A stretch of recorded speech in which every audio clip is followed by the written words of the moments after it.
Hi, everybody. This is Kent Sayer and Valerie Sayer from Nutrition Connection Balance, and today we're going to be talking about peptides. Yeah, we're really excited to talk about this because this is a question we are getting every day and we're getting bombarded, whether it's on the beach, at the office, through emails, through calls, at the gym, right? It's a hot topic. So we're going to try to help make things simple and help you clarify what you might want to know and what you should know. So first, we'll go ahead and talk about peptides 101, really some about how they work, what we use at NCB and what the science actually says. Some of the ones we have at the office that are peptides or combinations are BPC 157, the GHK copper, which is well known among the women community, and we'll make sure we clarify what that is and how it can be used.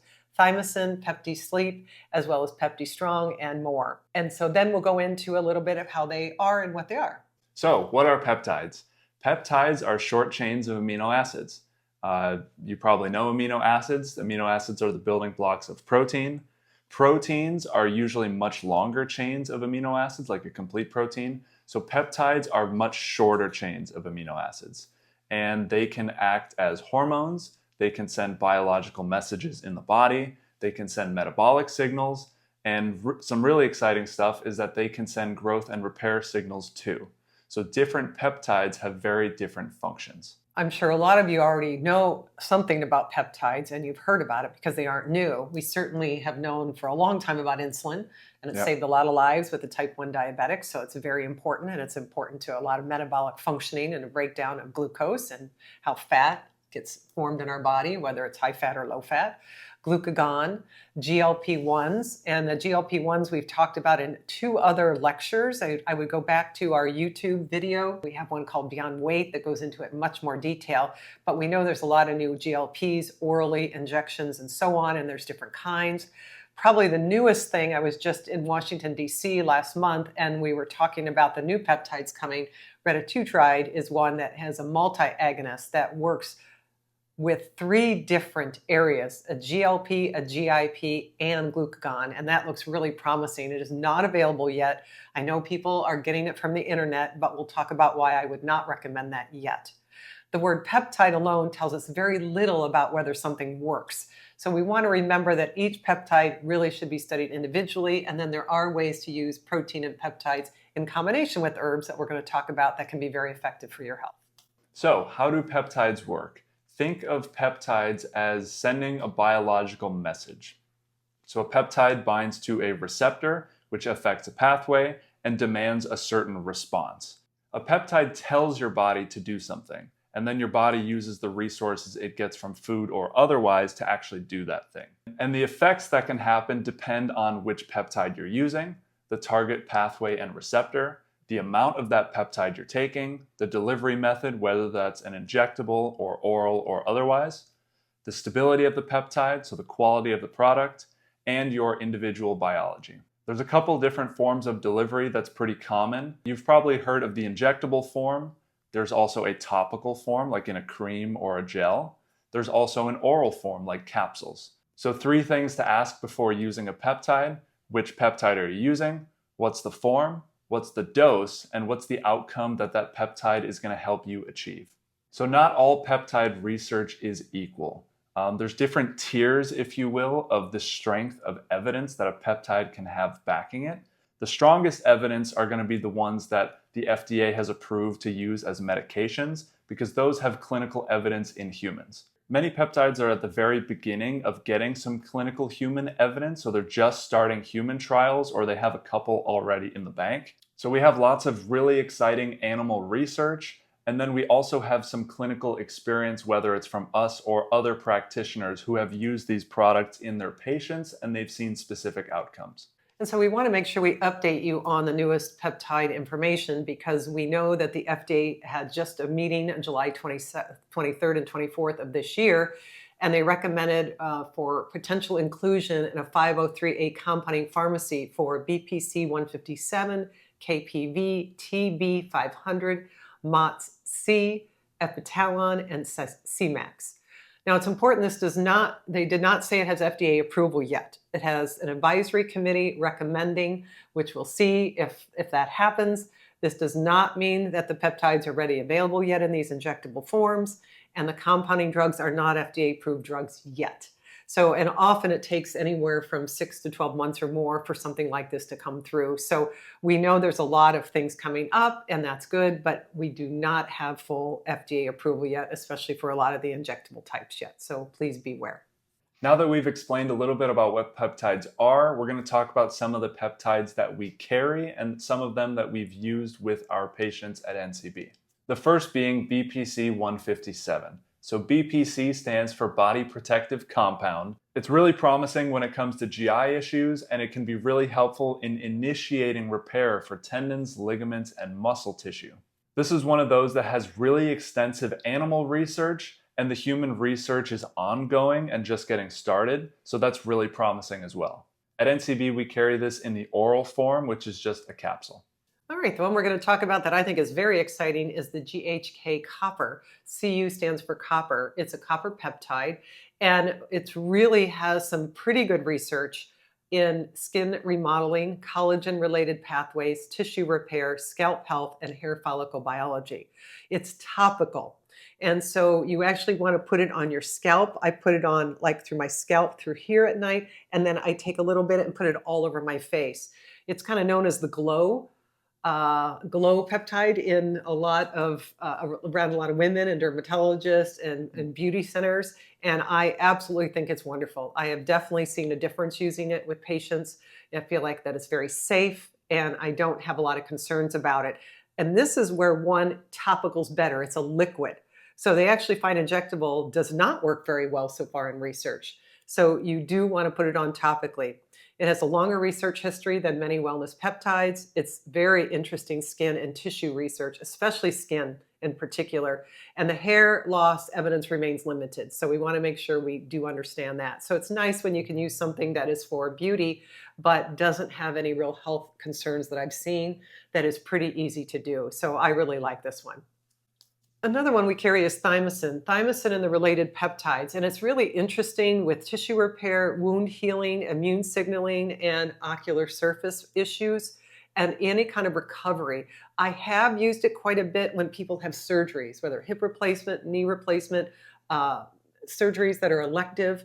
We've seen some great results, and you only have to take one for 1 or 2 months a day, and that just seems to be enough to get you through some of that processing of remodeling that the tissues go through when there's been some kind of trauma. So very easy to use, and I think very good.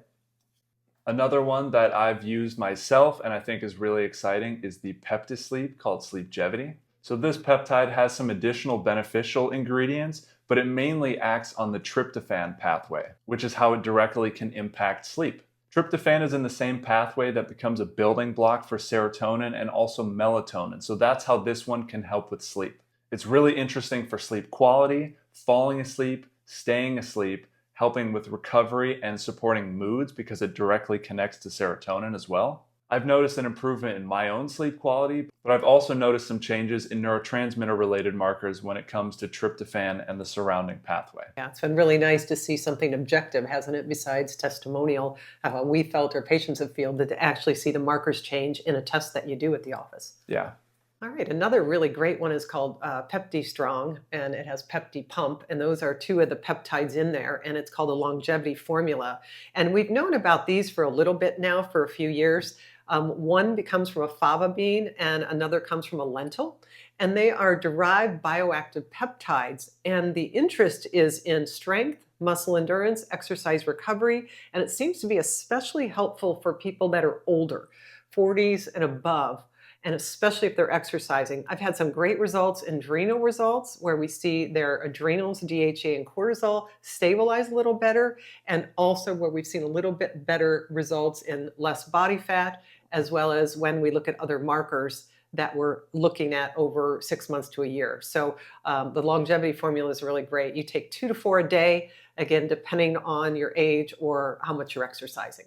One other thing with the longevity formula also is that there's some research with these with blood flow, vascular function, and even exercise performance. So again, there's some really promising human evidence with PeptiStrong and earlier stage human research with the Pepti pump.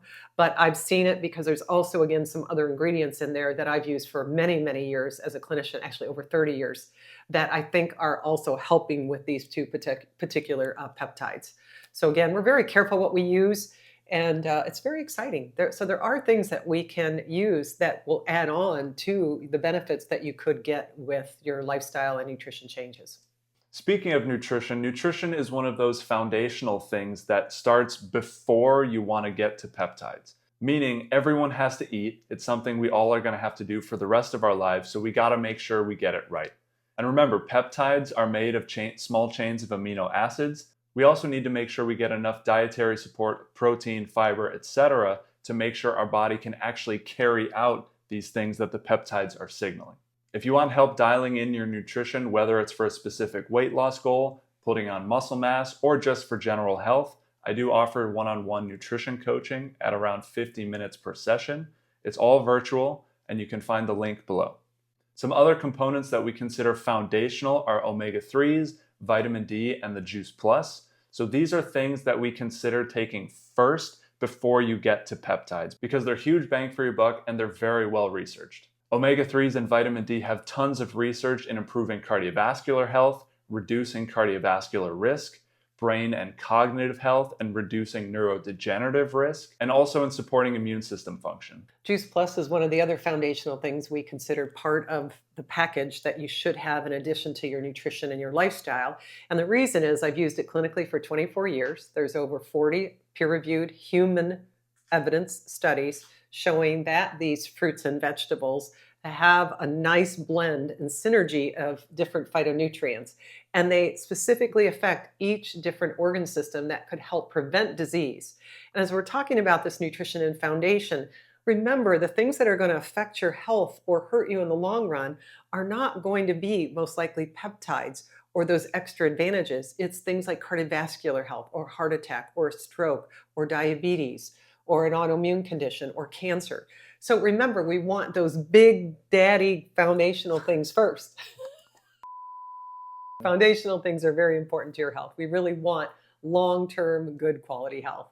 And I think Kent will be able to explain a little bit about why peptides are not the foundation. They're great, they're just not the foundation. So a good analogy that we like to use when it comes to peptides is that peptides is the icing on the cake, but it's not the cake itself. So you want to build the cake first. That's the foundation of your health. So your nutrition, getting enough protein, exercise, getting enough sleep, omega-3s, vitamin D, and correcting any nutritional deficiencies based on your testing. This is what makes up the foundation, and this is where the biggest ticket items come in. The foundation helps you stay healthy long-term, like some of the things that Valerie just mentioned: cardiovascular disease risk, diabetes risk, cancer risk, having a healthy body composition, improving sleep and stress, getting enough proper exercise, building muscle mass, and then again, addressing nutrient deficiencies where applicable. So we like to say build the cake first, build the foundation first, and then you can consider adding some icing, which would be like the peptides. And I think too, before using a peptide, ask, are there human studies? Are there animal studies? Has the clinician seen good results? How to use them properly? Are they coming from a good source and are they safe? What's the delivery method? Because again, as we said, even with the GHK copper, it's got to be actually delivered in a topical, where most are good in an oral or injectable. So there are differences between different types of peptides. Is it FDA approved? Is it compounded? Is it topical? Is it supplemental? Who manufactures? Again, the quality and purity is verified, and are your health foundations already optimized? Be especially cautious with those injectable peptides sold online for research use only. It's very hard to mix. It's very hard to know what you're getting. And again, you want to be really smart and spend your money where you should. So all in all, peptides are super promising. They've already shown a variety of really promising benefits, but they're not magic. Some are well established, some are up and coming, and some are in the experimental stages. We want to make sure that we look at the evidence, we determine the quality of what we're taking, we address your individual needs first, and we address your foundational needs first. Remember, we always say at NCB, test, don't guess. Yeah, and I think it's really helpful to be excited about any kind of new discovery and remember the things that we do long term are what give us our quality long term. And we certainly want quality of life and we want to be as disease free as possible.